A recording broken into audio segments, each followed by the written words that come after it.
Hey everyone.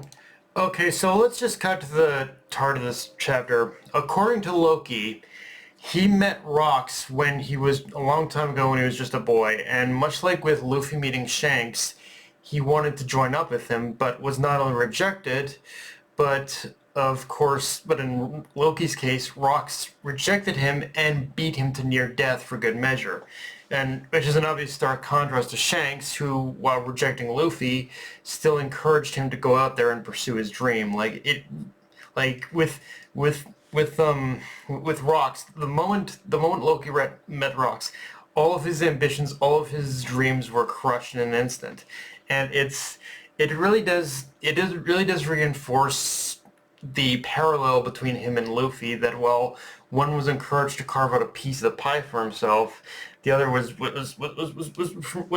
basically rejected outright. So when Loki says he was born in the wrong era, he's not entirely wrong, because was not only the polar opposite to someone like Shanks, but as the series has made it very well known, he would later on to become a herald of chaos, so to speak, which was exactly what Loki, I think, in a lot always wanted to be. But it also, I think the inter, I think meeting, I think for Loki, meeting Rox kind of gave him perspective on that as well.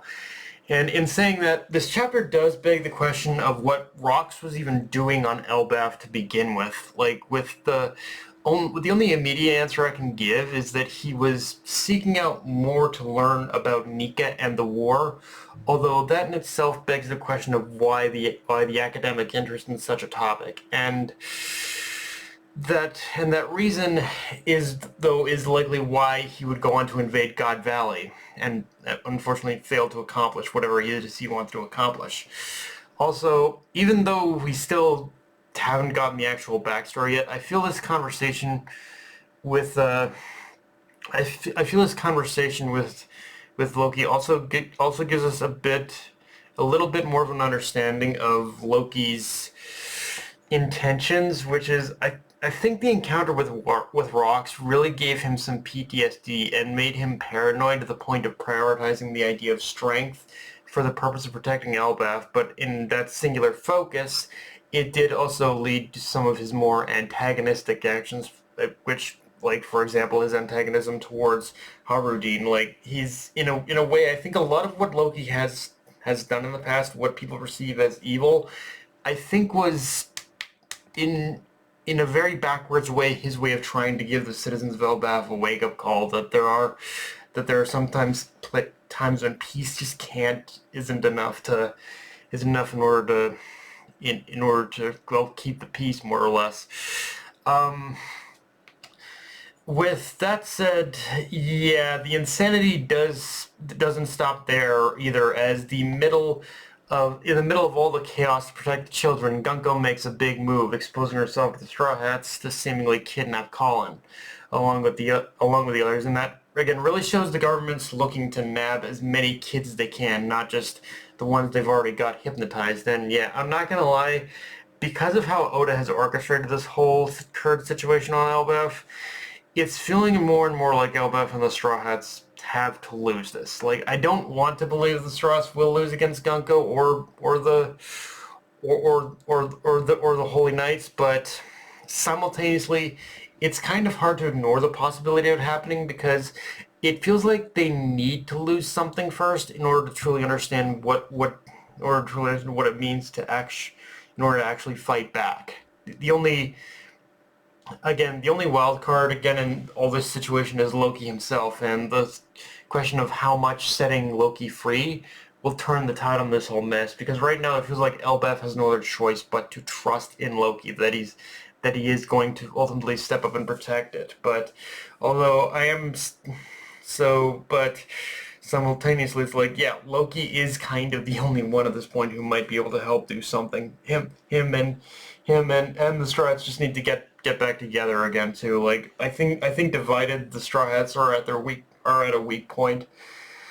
But by being literally divided right now into these two groups. Although I am still Although, in the mean, I'm still hoping at the very least we get to see a cool fight between Gunko and the Straw Hats. Of course, in typical Oda fashion, he leaves he leaves the chapter off on a 2-week cliffhanger, so we're gonna have to wait a while before we see the continuation of this.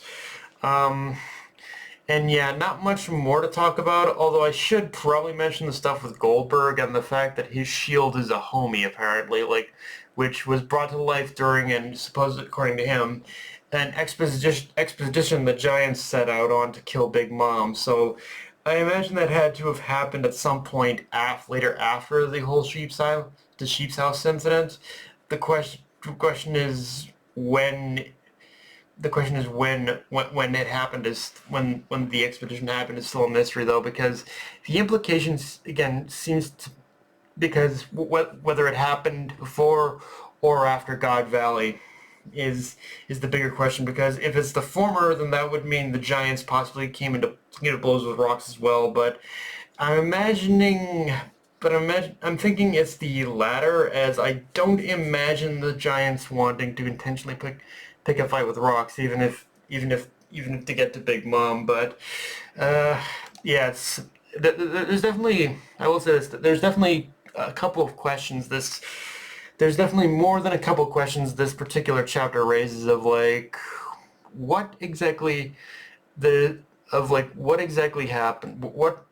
How did that whole like thing with the how did that whole expedition go? And even more so, what was Rox doing on God Valley? Like I'm pretty sure he was there to kind of do research on Nika and the war that happened like centuries and centuries ago. But it's like in what how to, but it's like it's right now it's about connecting those pieces of like how does what Rox was doing on Elbaf connect back to what happened on God Valley? Like what's the connection there, and what was it that he was hoping to achieve on God Valley? That's kind of that's the point of contention that this chapter still raises of like what exactly was Rox's intention on God? What was he hoping to achieve? Like that's the part that needs answering now. Um, but yeah, guys, that's pretty much all I got for this review. If you enjoyed the video, like, comment, subscribe, follow me on Blue Sky, Analyst Crunchyroll, be sure to notification bell, subscribe button, and just share the video around, guys. Dark Knight of me, signing off. Later, everyone.